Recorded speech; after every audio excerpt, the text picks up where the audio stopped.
Baik. Assalamualaikum warahmatullahi wabarakatuh. Masih semangat, masih ada pemateri yang cukup bagus dari Kementerian Kesehatan, ya. Dan satu lagi nanti dari teman-teman Asosiasi Rumah Sakit Muhammadiyah Arsamu.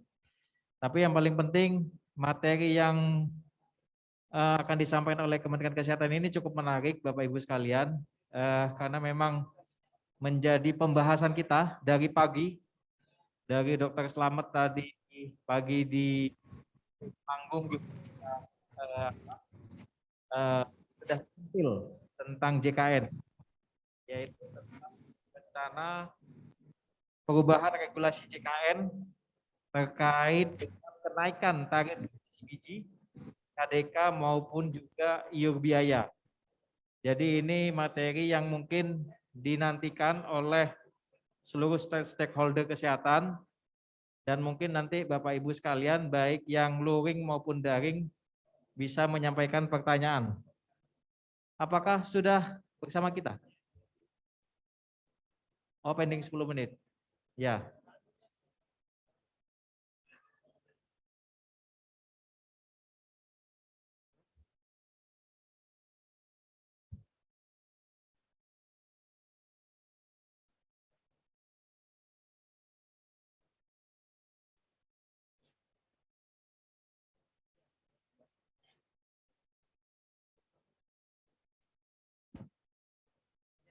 Ya. Bapak Ibu sekalian, sekali lagi saya mengucapkan terima kasih pada Bapak Ibu sekalian yang masih setia menemani kami semua guna hadir dalam sesi diskusi yang saya kira cukup menarik semuanya, baik secara daring maupun luring.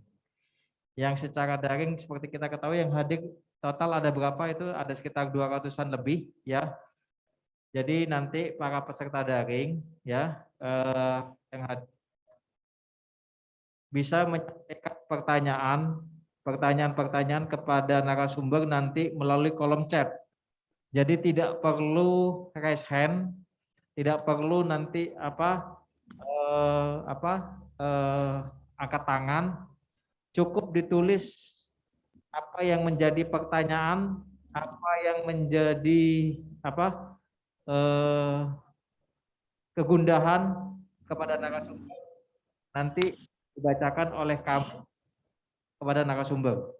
Kebetulan narasumbernya ini dari Kementerian Kesehatan, khususnya dari Pusat Pembiayaan dan Jaminan Kesehatan. Ya. Sambil kita beliau hadir bersama kita, silakan Bapak Ibu sekalian kalau ingin mengambil snack sudah bisa disediakan, tapi langsung balik ke sini, ya, langsung balik ke ruangan ini. Kalau mau sholat juga bisa. Jadi kita tetap ongoing diskusi ini, ya, Bapak Ibu nanti bisa menyampaikan pertanyaan-pertanyaan atau melihat materi juga melalui secara daring. Ya. Masih setia bersama kita para pimpinan dari MPKU maupun juga pengurus Larsi dan Bapak Ibu sejawat sekalian.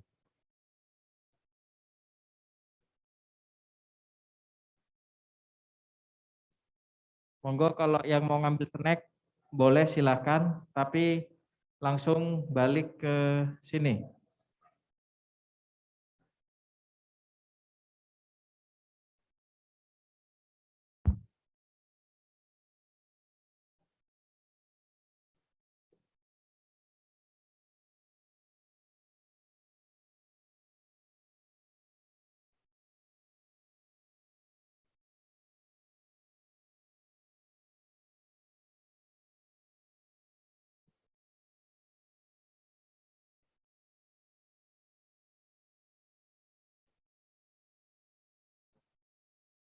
Silakan Bapak Ibu. Tes. Bapak Ibu yang ada di dalam ruangan, mungkin pintu sambil dibuka karena ruangan ini masih rasa-rasa sauna ya.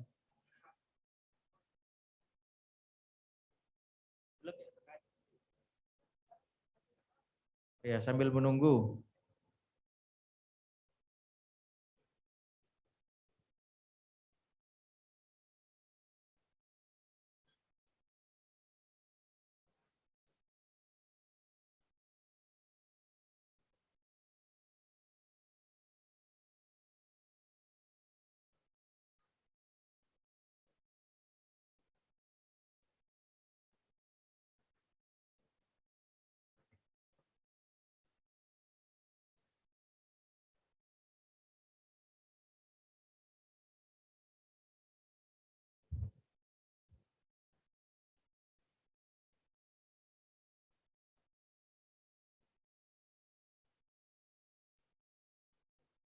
Ya.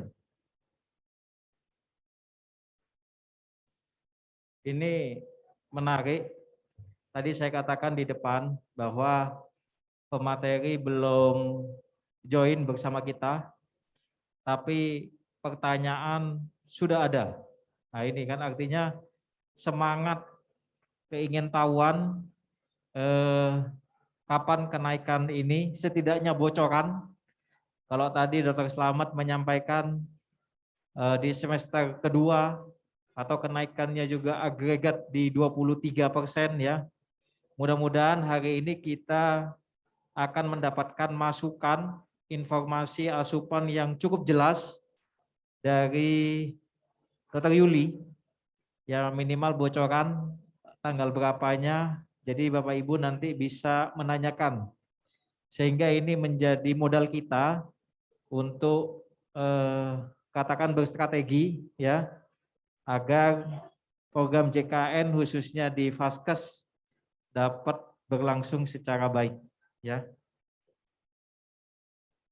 Nanti pertanyaannya akan saya bacakan pada saat beliau sudah menyampaikan materi. Ya, gimana Tania? Oke, baik. Baik, terima kasih. Materinya sudah Dr. Yuli. Saya bacakan CV beliau. Ya. Nama Dr. Yuli saat ini menjabat sebagai pelaksana tugas Kepala Pusat Pembiayaan dan Jaminan Kesehatan atau biasa kita sebut P2JK. Dr. Yuli aktif di Kementerian Kesehatan, menamatkan pendidikan S1 di FK Universitas Yarsi, ternyata senior saya di kampus. Yang kedua, menamatkan Magister Epid di Universitas Indonesia. Banyak sekali pengalaman-pengalaman beliau. Yang terakhir saya sebutkan sebagai Kepala Bidang Jaminan Kesehatan P2JK di tahun Februari 2020 dan terakhir Koordinator Kelompok Substansi Jaminan Kesehatan. Dr. Yuli sudah hadir bersama kita, Dr. Yuli.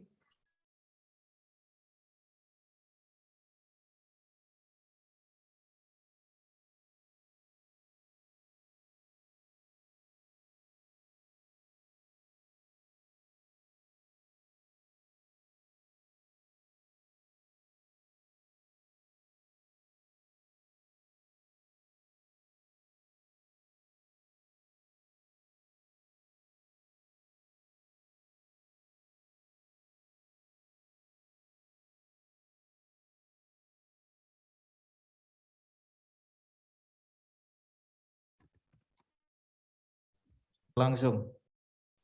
Sambil kita menunggu Dr. Yuli. Oh ya, ya. Dr. Yuli, apakah suara kami cukup jelas yang berada di Jogja?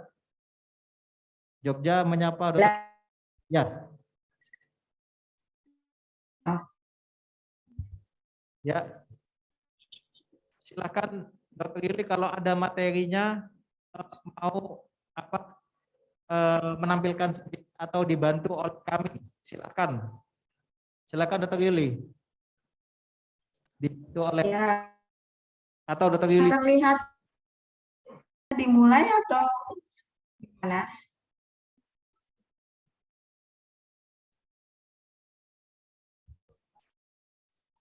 Ya.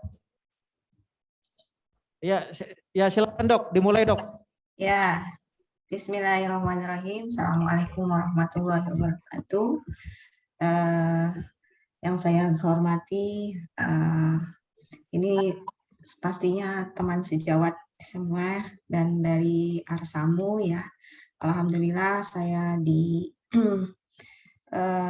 undang dalam hari ini untuk sharing keterkaitan dengan rencana perubahan regulasi JKN, baik itu nanti keterkaitan khususnya yang ditunggu-tunggu ya, kenaikan tarif inasi bijis termasuk FKTP juga kapitasi dan KDK serta terkait dengan urun biaya, iur biaya.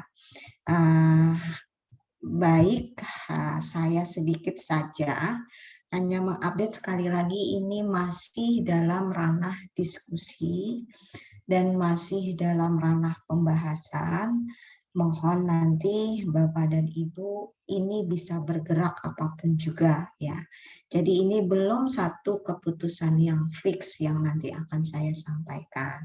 Karena kalau sudah fix itu nanti kami sudah mulai lakukan revisi Perpres dan lain-lain, dan kemudian nanti kita lakukan sosialisasi, kemudian dan hal termasuk sebelum ini kita lakukan, kita akan membahas bersama dengan asosiasi Paskes, kemudian organisasi profesi dan lain-lain.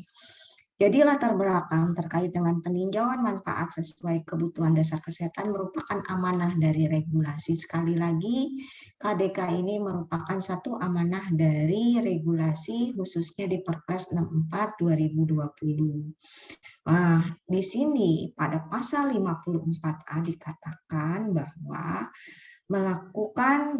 tentang jaminan melakukan manfaat sesuai kebutuhan dasar kesehatan dan rawat inap kelas standar. Nah, di dalam Undang-Undang 40 juga bahwa di sini peserta memperoleh manfaat pemeliharaan kesehatan dan perlindungan dalam memenuhi kebutuhan dasar kesehatan. Yang sekarang kita definisikan adalah apa sih kebutuhan dasar kesehatan. Ya. Nah, dalam pasal 22 pun kita tahu yang mencakup, jadi di situ yang mencakup di dalamnya promotif, preventif, kuratif, rehabilitatif termasuk obat dan bahan habis pakai. Ini kayaknya coret-coretan dari host ya. Dari Dr. Margono itu 1047 itu.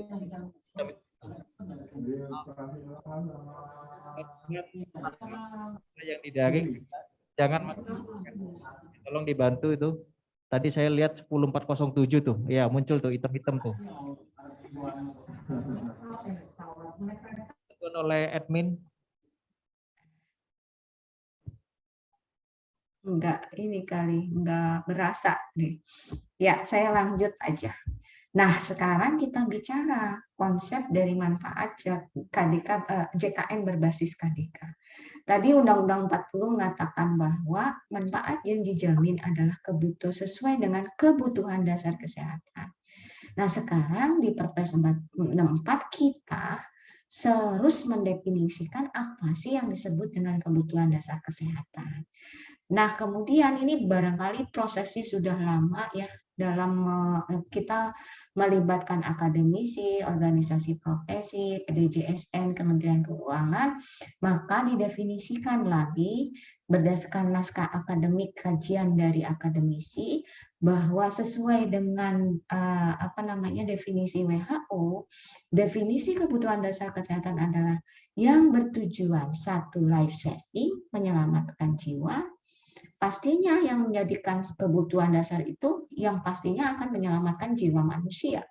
Bersifat promotif preventif, menghilangkan gangguan kesehatan pastinya kuratif rehabilitatif, sesuai dengan pola epidemiologi dan siklus hidup. Nah, Sesuai pola epidemiologi diartikan bahwa kebutuhan dasar kesehatan itu setiap negara berbeda-beda. Indonesia akan berbeda dengan Malaysia, akan berbeda dengan Singapura, akan berbeda dengan Amerika. Nah, apa yang membedakan pola epidemiologinya? Dan di kita pola epidemiologinya ini kan sangat bervariasi dan kita juga cukup besar cakupannya mulai dari Sabang sampai Merauke dengan pola penyakit yang berbeda-beda. Kemudian berdasarkan siklus itu, artinya adalah all age, bahwa dari mulai dia bayi baru lahir sampai dengan lansia. Itulah yang menjadi sasaran dari target kebutuhan dasar kesehatan tersebut. Nah, kalau kita jabarkan dari KDK ini masuk dalam manfaat CKN, bridgingnya kita menggunakan apa? Kita gunakan yaitu kriteria masuk dalam mana sih layanan dasar dari KDK itu yang masuk manfaat CKN. Inilah kriterianya, sifatnya adalah UKT. Kalau UKM berarti nanti pembiayaannya di luar dari CKN, pelayanannya mempunyai pelayanan standar, yang cost efektif, bersifat unbearable of risk, life saving, dan mengganggu produktivitas, bukan cakupan program lain. Bukan cakupan program lain artinya yang sudah ditanggung oleh asuransi jiwa, kecelakaan kerja, kematian itu tidak ditanggung lagi oleh JKN. Seperti itu. Jadi inilah bridging. Jadi sudah clear ya yang disebut definisi KDK secara makro, kemudian bridging masuk ke dalam kriteria manfaat JKN, kita ambil dari kriteria ini. Nah, dari hasil peninjauan manfaat berbasis KDK, dari definisi yang ada dan kriteria yang ada, maka kita rumuskan menjadi 4 hal sebenarnya. Yang 4 ini hanya keterkaitan dengan kita bagaimana meng-approve lagi ya terkait dengan hal-hal yang jadi ada 3 hal sebenarnya. Yang pertama itu peningkatan penambahan manfaat promotif preventif. Jadi nanti bahwa KDK itu kita tingkatkan manfaat promotif preventifnya. Kenapa? Karena ada nanti dijelaskan. Kemudian yang kedua kita kendalikan terhadap sejumlah layanan yang eksesif dan berpotensi fraud dan penyalahgunaan dan lain-lain. Yang ketiga, meningkatkan bagaimana potensi asuransi ini melalui pengembangan kebijakan selisih biaya dan urun biaya ke depan. Kemudian manfaat yang tidak dijamin sama dengan kebijakan saat ini sesuai dengan Perpres 82. Ya, jadi ada manfaat yang tidak dijamin itu keterkaitan dengan kosmetik dan lain-lain. Nah, itu sudah clear. Nah, kenapa kita lakukan untuk penambahan promotif preventif? Kita bisa lihat bahwa dari data yang ada, perubahan pola penyakit dengan kematian tertinggi itu 2009 sampai 2019 itu polanya seperti ini. Mulai dari stroke, ischemic heart disease, cuman range-nya berpindah-pindah ya. Tapi 10 penyakitnya yang ini, stroke, ischemic heart disease, diabetes, sirosis, tuberkulosis, COPD, diare, hipertensi ardisi, lung cancer, dan lower respiratory infeksi, serta neonatal disorder. Nah, kalau kita bisa lihat bagaimana kita zoom terkait dengan beban pembiayaan besar saat ini di JKN, justru jantung mempunyai beban yang sangat tinggi. Cancer, habis itu stroke, gagal ginjal, talasemia, hemofili, leukemia, dan sirosis hepatis. Ini kita ambil dari sumber BPJS 2020. Kenapa seperti ini? Oleh karena ini kita harus kendalikan. Kendalikannya seperti apa? Nah, ini. Nah, untuk dari sisi primernya, dari sisi sehatnya, kita harus cegah melalui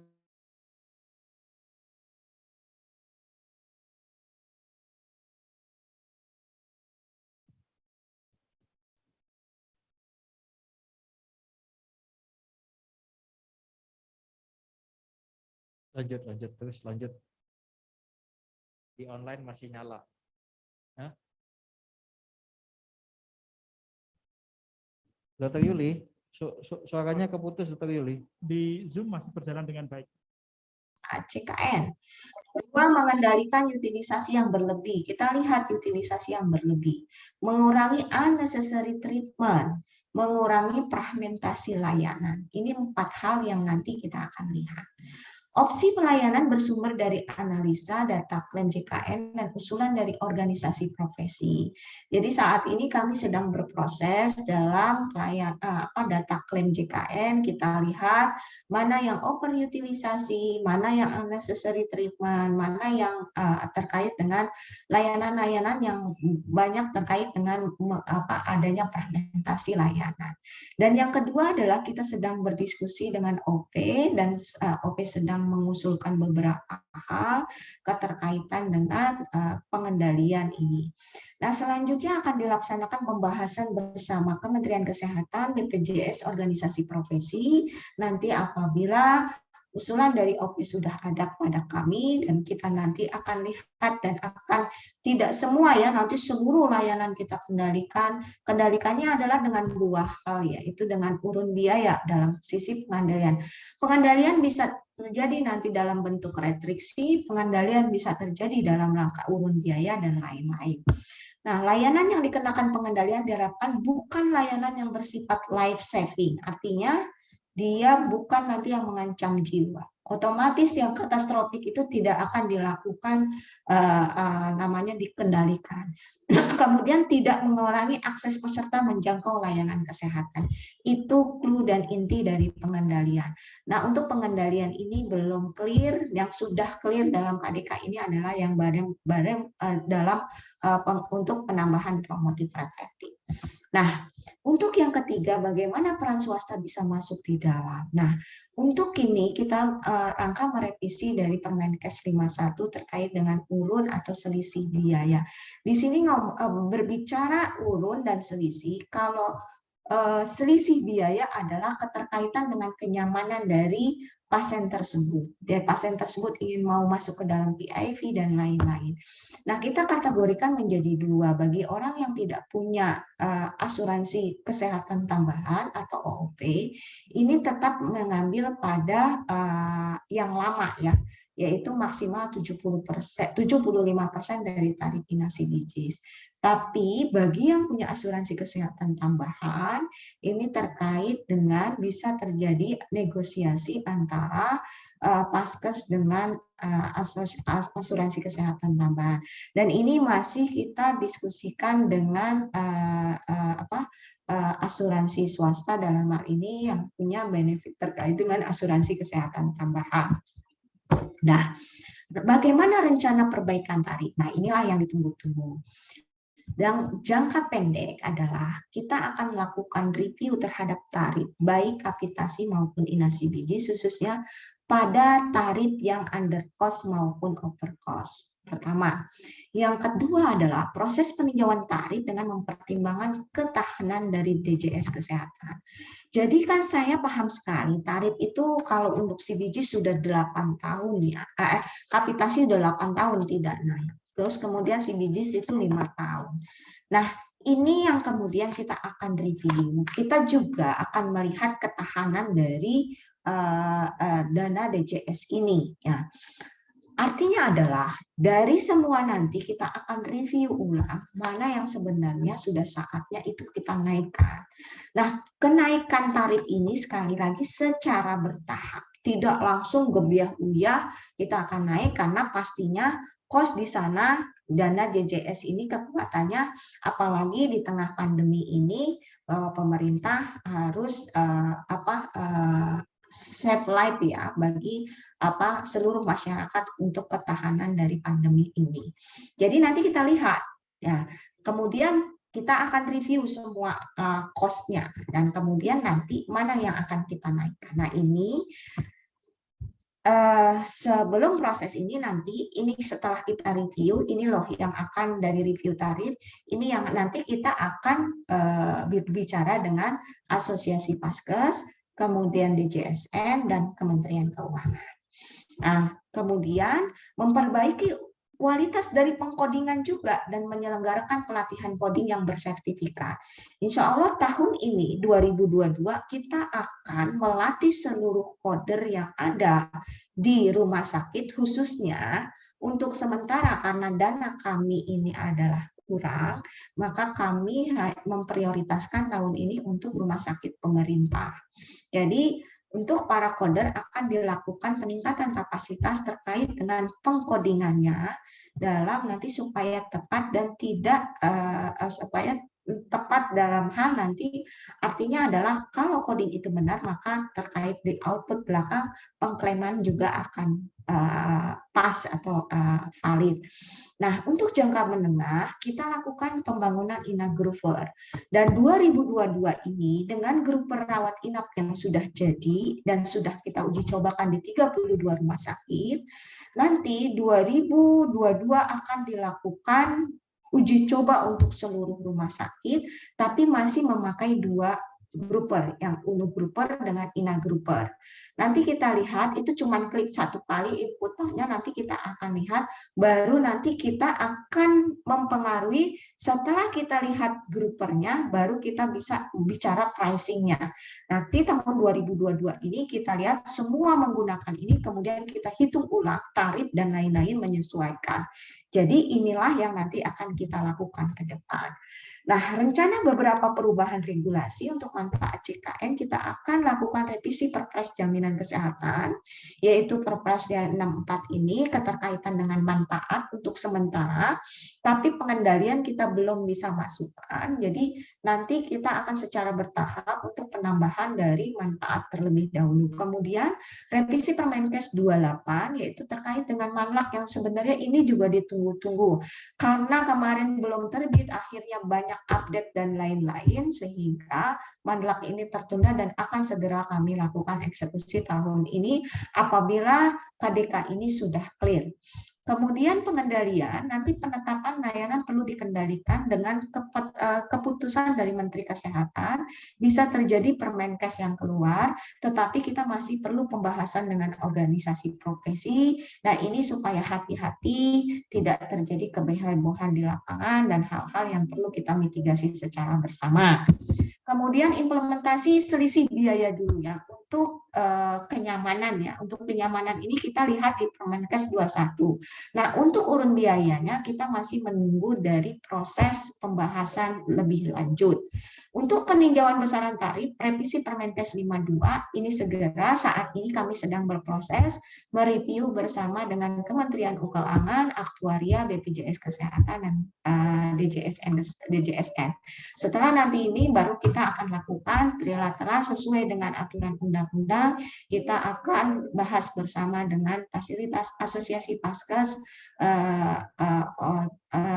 DJSN, dan Kementerian Keuangan.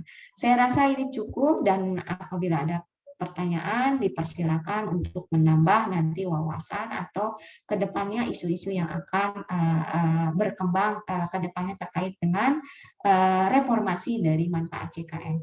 Terima kasih. Assalamualaikum warahmatullahi wabarakatuh.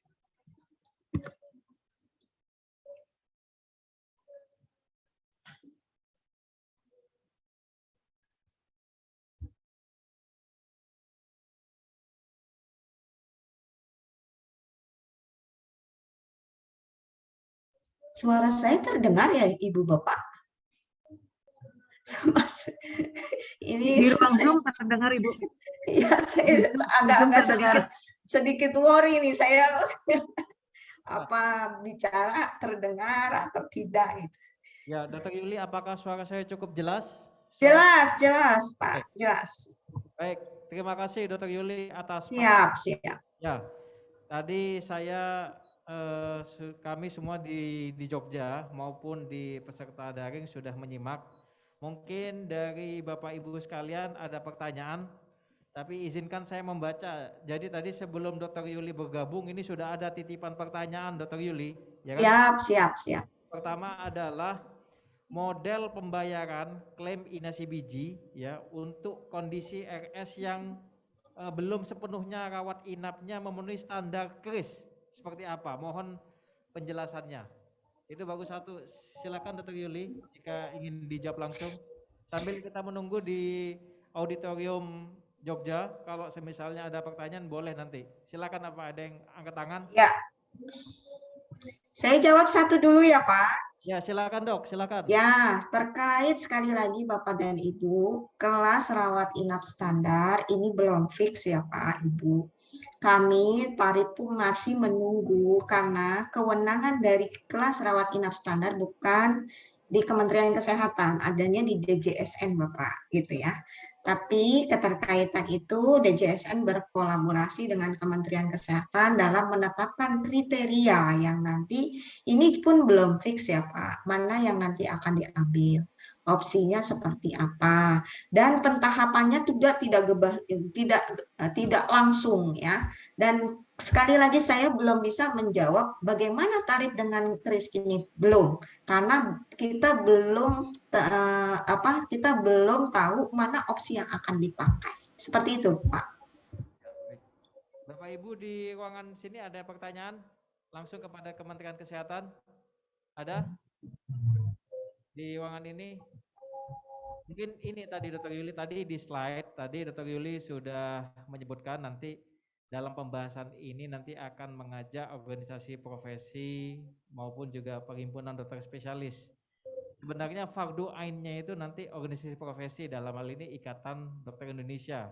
Jadi di ID sebagai rumah besar yang menghimpun PDSP ini perhimpunan dokter spesialis, nanti biasanya kami sudah mengajak nih, jadi agar nanti lebih mudah koordinatif, baiknya nanti cukup satu saja dengan Ikatan Dokter Indonesia. Pasti nanti kita akan berkoordinasi dengan spesialisnya juga, gitu Dr. Yuli, agar nanti hasilnya juga ada win-win yang diharapkan juga sesuai dengan kesepakatan teman-teman, begitu.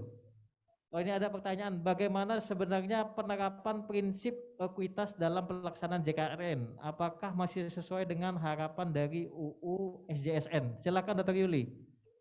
Ya, keterkaitan dengan ekuitas kan kita bicara pemerataan ya.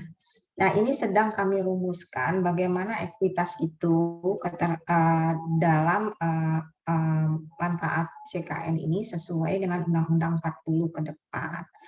Jadi ini pun sedang kami, ini sayangnya dari UGM ya, Mas Dini Hardianto. Jadi keterkaitan ekuitas ini, sekali lagi Bapak dan Ibu, kami sedang merumuskan definisi dari ekuitas itu tersebut dan bagaimana penerapannya nanti, implementasinya seperti apa. Demikian Bapak. Ya, baik. Dari ruangan ini ada pertanyaan Bapak Ibu? Kita masih menunggu sambil baik yang peserta daring yang ingin bertanya juga nanti bisa di kolom chat.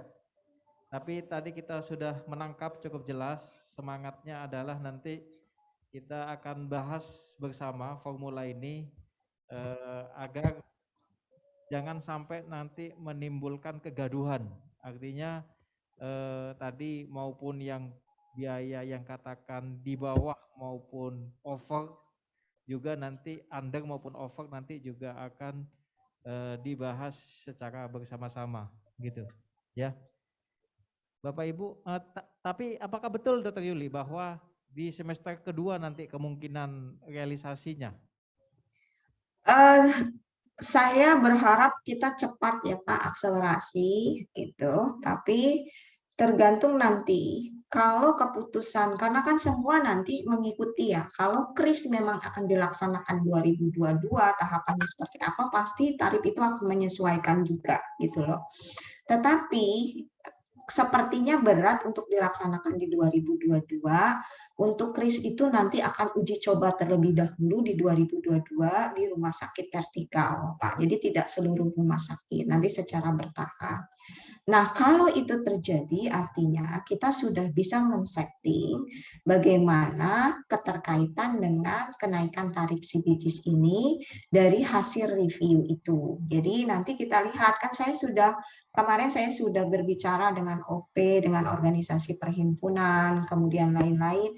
Nanti kita tidak bisa serta-merta langsung kita adjust keseluruhan dari layanan ini harus naik, tidak. Jadi kita akan lihat mana urgensinya, mana yang memang harus benar-benar naik, juga keterkaitan dengan kondisi dari resource yang ada, termasuk sekarang kan metode dan lain-lain itu juga sudah kita lihat mana hal-hal khusus yang tadi poin saya 4, khusus yang keterkaitan dengan hal-hal yang tarif yang memang benar-benar urgensi untuk harus dinaikkan seperti itu.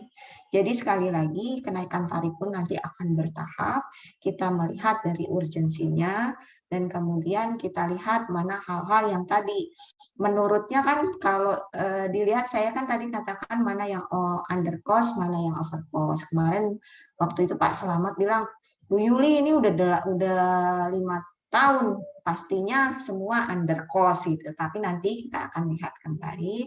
Sekali lagi mohon teman-teman juga menjadi pemahaman kita bersama bahwa dengan DJS ini kekuatannya punya maksimal, dan kemudian kita lihat juga dengan keadaan yang saat ini pandemi pasti akan naik, tapi kenaikan itu mana yang akan naik, mari kita sama-sama, karena sekarang lagi berproses ya Bapak dan Ibu, dan saatnya nanti kami bergerak cepat nih Bapak, pagi, siang, sore enggak tidur, enggak ini ya, lihat data semua. Kita tahun baru kemarin juga kita enggak istirahat ya, tanpa ada waktu jeda kami beristirahat.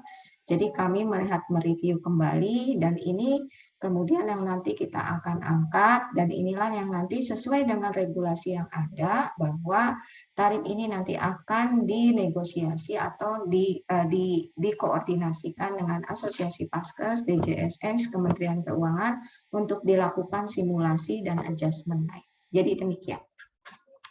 Kalau boleh tahu apakah ada semacam bocoran angka di kisaran berapa? Oh enggak Pak, belum ada. Bocor, enggak ada Pak. Ya, ya. Sebab kenaikan ini memang sudah dinantikan, dirindukan oleh teman-teman